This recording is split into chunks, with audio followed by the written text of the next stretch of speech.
안녕하세요. 이번 시간은 인도와 동남아시아의 민족운동에서 인도의 민족운동에 대해서 알아보도록 하겠습니다. 교과서는 여러분들 152쪽 펴시면 되겠고요. 지금부터 수업 시작하도록 하겠습니다. 인도의 민족운동 마인드맵입니다. 여러분들 잠깐 멈춰서 이제 쓰실 분들 쓰시고요. 자, 지금부터 바로 수업 시작하도록 하겠습니다. 자, 인도의 민족운동 처음에 어떻게 되었었느냐? 처음부터 인도라는 나라가 있었던 건 아니었죠. 우리 역사 원에서 아마 여러분들 다 배우셨을 거라고 생각을 합니다. 자, 무굴 제국까지 아마 배우셨을 거예요.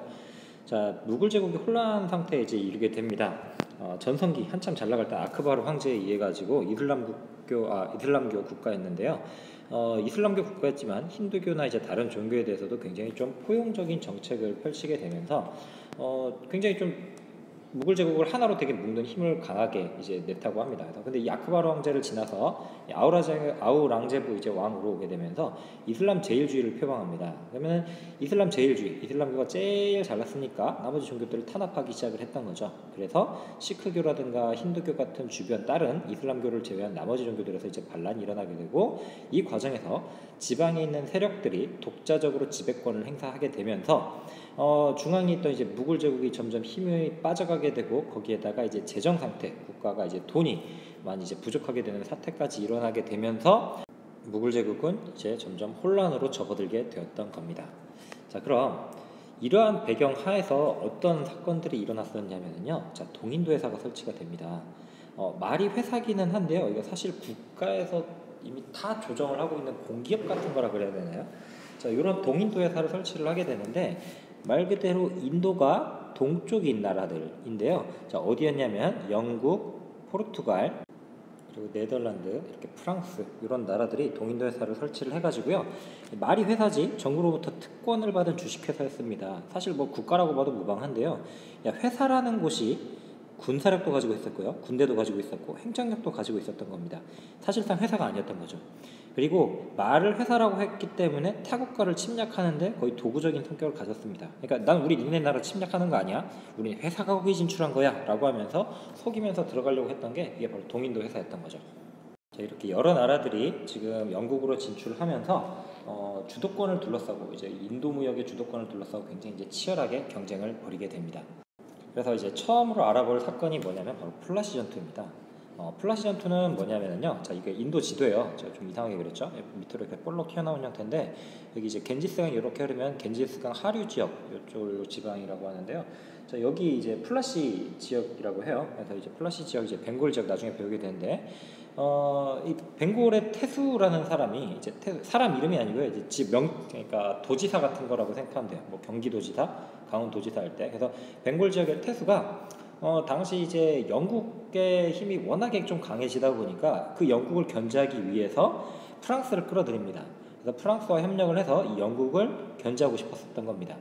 근데 이거를 가만히 보고 있을 나라가 아니죠. 자, 영국이 어떤 나라입니까? 자신들의 이득을 위해서 지금 전 세계 여러 나라들이 지금 진출하고 있는 나라인데 그냥 보고 있을 게 아니죠. 그래서 영국이 한판 붙습니다.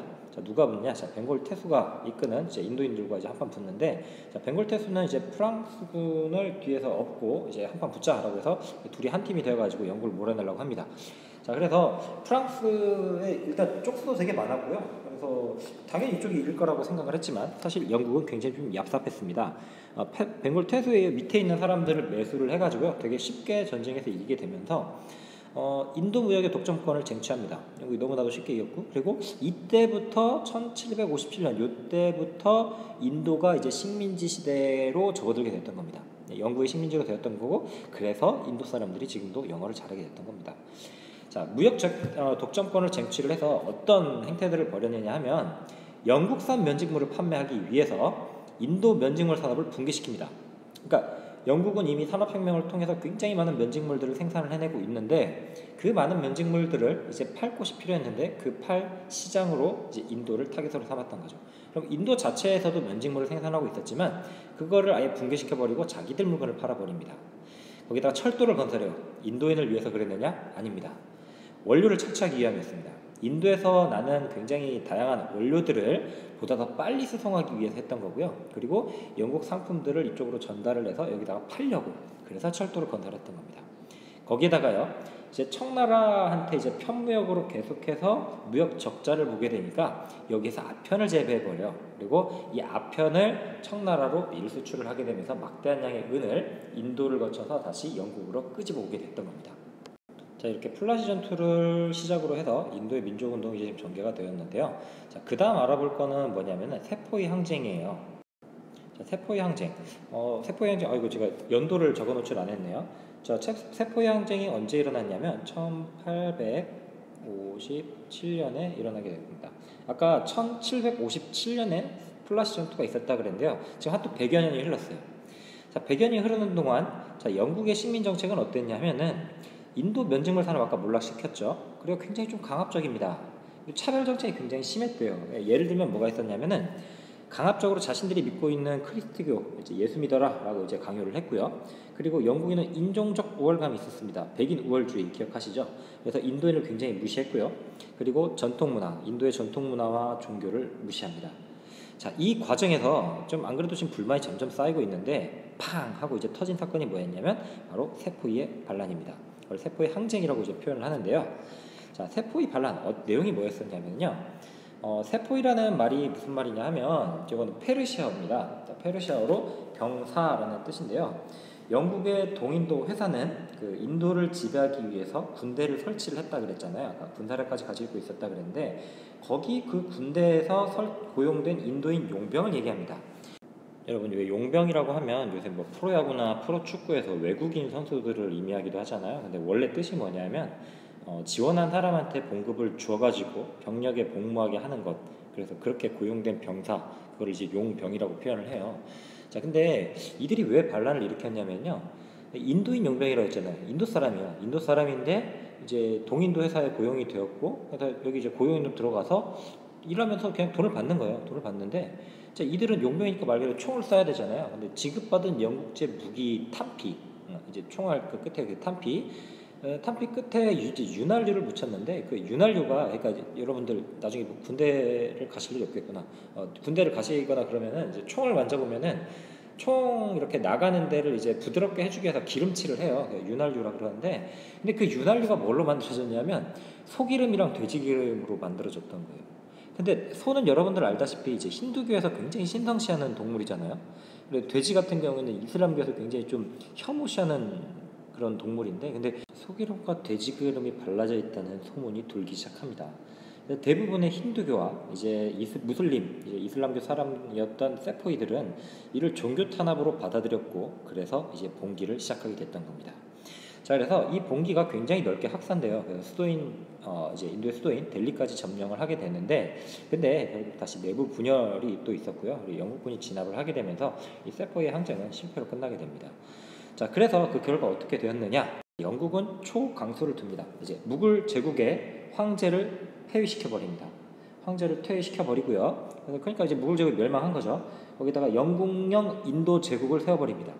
영국령 인도 제국을 세웠는데, 그럼 이 영국령 인도 제국을 성립했다라는 말은 이제까지는 회사 형태로 내가 인도를 지배를 했는데 이젠 회사가 아니고 이제 대놓고 요거는 영국 땅인데 인도 제국 제자가 황제 제자 있죠. 근데 여기 오타입니다. 오타. 자, 인도 여왕이 아니라 영국입니다. 영국. 그래서 영국령 인도 제국을 성립을 했잖아요. 그러니까 영국 땅이니까 영국 왕이 인도 제국의 황제를 겸한다라고 했던 겁니다. 자, 이로써 완전하게 영국의 식민지가 되어버렸던 겁니다. 자, 물론 실패한 운동이긴 하였지만요. 이 세포이 항쟁이라고 하는 것은 최초로 영국에 이제 반하는 영국에 이제 반기를 들었던 민족 운동이다라는데 그 의의가 있습니다. 다음에 자, 이제 세 번째로 배울 게 뭐냐면요, 인도 국민회의예요. 자, 이 인도 국민회의라고 하는 것은 계몽 활동을 주로 목표로 합니다. 계몽 활동을 주로 목표로 인도의 지식인과 학생, 종교 지도자들이 주도를 하는 그런 이제 회의 단체였는데요. 자, 초기에는 굉장히 영국에 협조적이었습니다. 자, 왜냐하면 이 인도 국민회의라고 하는 것 자체가 영국이 인도를 통치할 때 굉장히 좀 편리하려고 그 편의를 도모하고, 그리고 반영운동을 꾸미는 것을 다시 한번 이제 세포의 항쟁처럼 반영운동을 할 수가 있잖아요. 그러니까 영국에 반하는 운동을 할 수가 있는데 그걸 무마하기 위해서 처음에는 결성이 됐어요. 그래서 초기에는 굉장히 좀 점진적이고 이제 합법적인 영국의 민주주의적 개혁을 인도에서 실현하려고 노력을 했기 때문에 영국의 초기에는 굉장히 협조적입니다. 근데 중간에 사건이 하나 빵 하고 터지는데 그게 또 중요한 사건이죠. 자, 벵골 분할령이라고 하는 게 일어납니다. 여러분들 지도를 보시면 아시겠지만요, 서벵골과 동벵골로 나눠져 있어요. 이거는 잠깐 지도를 보면서 설명을 드릴게요. 자, 인도의 여기 서벵골 지역 같은 경우에는 지금 여기 벵골이에요, 벵골. 하나의 벵골, 하나의 벵골인데, 근데 여기가 주민 구성을 이렇게 나눠 보니까 이쪽 서벵골 지역 쪽에서는 사람들이 주를 뭘 믿었었냐면 힌두교를 믿었다고 합니다.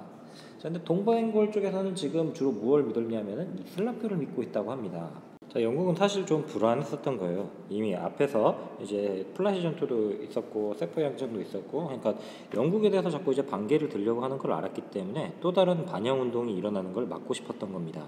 자, 명목은 어땠냐 하면은, 자, 니네 지금 이거 벵골이라는 지역이 지금 너무 넓다. 이렇게 넓은 지역이다 보니까 이 넓은 지역을 좀 반으로 쪼개자. 그래서 행정구역상의 이제 편의를 도모하기 위해서 자르는데, 근데 말은 그렇게 했지만 사실은 여기 야 이쪽은 힌두교도 많이 있고 여기는 이슬람교도 많이 있구나.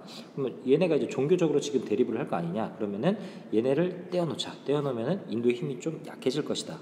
즉 종교 대립을 이용해서 민족 운동을 분산하고자 했던 게 이게 영국의 의도였습니다. 근데 이게 좀 그리고 이제 교과서에는 나중에 이제 2차 대전 이후에는 나오긴 하는데요. 지금 이쪽 지역이 지금 나중에 여러분 보시면 아시겠지만 지금 이슬람교를 주로 믿는 이제 방글라데시가 되게 되고요. 이쪽은 지금 이제 인도가 되게 됩니다. 이건 나중에 얘기고요. 자, 이렇게 종교 대립을 이용한 민족 운동을 분산하기 위해서 영국이 꾀를 내어서 한 게 뭐라고요? 벵골 분할령입니다. 자, 이 벵골 분할령을 계기로 해서 인도의 민족 운동은 조금 더 거세지게 됩니다. 자, 그래서 4대 강령을 발표를 하는데요. 자, 이 4대 강령이라고 하는 게 뭐냐면요. 영국 상품 배척 운동, 이제 보이콧 운동이라고 아시죠? 그리고 이제 스와라지라 그래가지고 이제 자치 획득해서 이제 우리 스스로 다스리겠다. 스와데시라 그래서 국산품 애용하자. 그래서 국민 교육 시켜가지고 우리 좀 계몽하자라고 하는 건데요.